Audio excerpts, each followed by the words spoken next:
দুর্গাপুরের ক্যানভাসে যেন এক টুকরো পাঞ্জাব। ৮০ ফুটের সোনালী বর্ণের বিশাল আকৃতির দুর্গায়ন মন্দির, যা দর্শনার্থীদের পাঞ্জাব ভ্রমণের স্বাদ মিটিয়ে ফেলবে অনায়াসেই। উর্বশী সর্বজনীন দুর্গাপুজো কমিটির এবারের পুজোর আকর্ষণীয় থিম এক টুকরো পাঞ্জাব।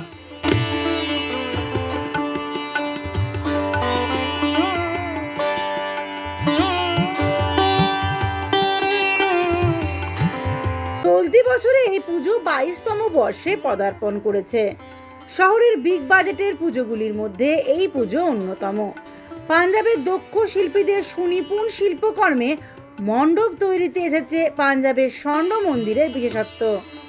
মণ্ডপ সংলগ্ন মঞ্চেই প্রতিদিন দর্শনার্থীদের বিনোদনের জন্য ভাংড়া নৃত্য সহ গান বাজনা পরিবেশনের মাধ্যমে পাঞ্জাবের ঐতিহ্য ও সংস্কৃতি তুলে ধরছেন শিল্পীরা।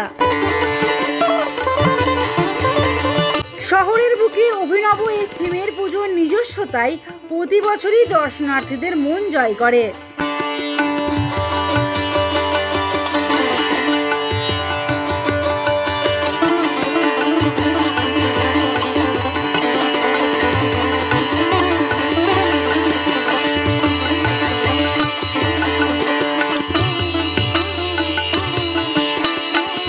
দুর্গাপুর থেকে অন্তরা সাধুর প্রতিবেদন, সমাজ পরিবর্তনে মানুষ।